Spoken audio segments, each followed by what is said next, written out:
তো আজকে আমি যে বিষয়টি নিয়ে আলোচনা করব সেই বিষয়টি অত্যন্ত গুরুত্বপূর্ণ। তো আপনারা না টেনে সম্পূর্ণ ভিডিও দেখার অনুরোধ রইল। এতে করে আপনারা অনেক কিছু শিখতে পারবেন, এমনকি আপনাদের দৈনন্দিন জীবনে এই কথাগুলো কাজে আসবে। তো বেশি কথা না বলে চলে যাচ্ছি আজকের মূল আলোচনায়। তো আজকের আলোচনাটি হচ্ছে শারীরিক মিলনে কি খাবার খাওয়া উচিত। তো প্রিয় পর্দার আড়ালের মা ও বোনেরা, আবারও বলছি, শারীরিক মিলনে কি খাবার খাওয়া উচিত। আর এই চাওয়ার পরিপূর্ণতা দিতে বিছানায় সময়টুকুতে কিছু সেক্সুয়াল কৌশলের আশ্রয়ে রোমান্টিক আর বিস্ময়পূর্ণ করার লক্ষ্য সকালেই থাকা উচিত।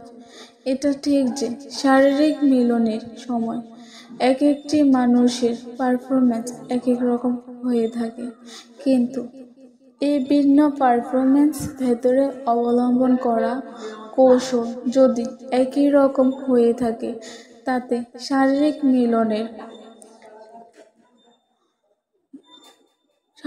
মিলনের মুহূর্তটিতে হতে পারে স্বর্গরোহণের সমতুল্য। আমাদের এই আয়োজনটিতে আপনাদের জন্য প্রতিদিন একটি করে শারীরিক মিলনের কৌশল দেওয়া থাকবে, যেগুলো শারীরিক মিলনের সময় চর্চা করে আপনিও পেতে পারেন স্বর্গ সুখ। এবারের আয়োজনে আপনাদের জানানো হবে এমন কিছু খাবারের নাম যেগুলো শারীরিক মিলনে পূর্বে আহার করলে আপনি অনেক বেশি উত্তেজিত হবেন, শারীরিক মিলনের স্বর্গ সুখ অনুভব করবেন। যেমন ধরেন ক্যান্ডি। অনেকে মনে করেন ক্যান্ডি শুধুমাত্র বাচ্চাদের খাবার হিসেবেই পরিচিত, কিন্তু এমনটি ঠিক না। এই মিষ্টি ক্যান্ডিও মুহূর্তের সঙ্গী হতে পারে। ডিলিশাস ক্যান্ডি একজনের প্রতি আরেকজনের আকৃষ্টতা তৈরি করতে পারে। যেমন ধরেন আম আমরা সবাই চিনি। আম একটি মিষ্টি জাতীয় ফল। এটি আপনাকে শারীরিকভাবে উত্তেজিত করতে সহায়ক। শারীরিক মিলনের পূর্বে মুহূর্তে অর্থাৎ বিছানায় যাওয়ার আগে কয়েক ফালি আম ফল খান এবং কিছুটা সময় শারীরিকভাবে উত্তেজিত হওয়ার জন্য অপেক্ষা করুন।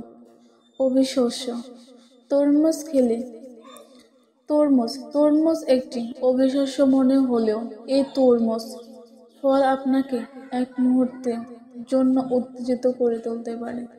তরমুজ পানীয় জাতীয় একটি ফল যা আপনাকে এক ধরনের ভেজা অনুভূতি দিতে পারে।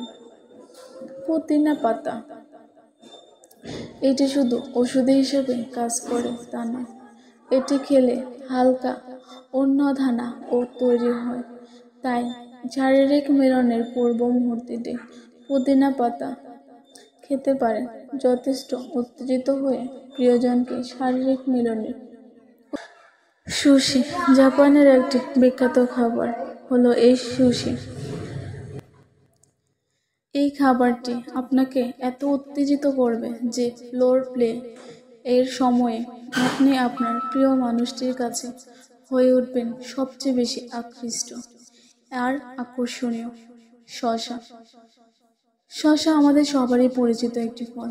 আপনার শরীরকে শীতল অনুভূতি যোগাতে সক্ষম, আর প্রিয়জনকে আকৃষ্ট করতে এই শীতল অনুভূতি আবেদন অনেক বেশি প্রয়োজন। সুস্থ থাকুন, নিজেকে এবং পরিবারকে ভালোবাসুন।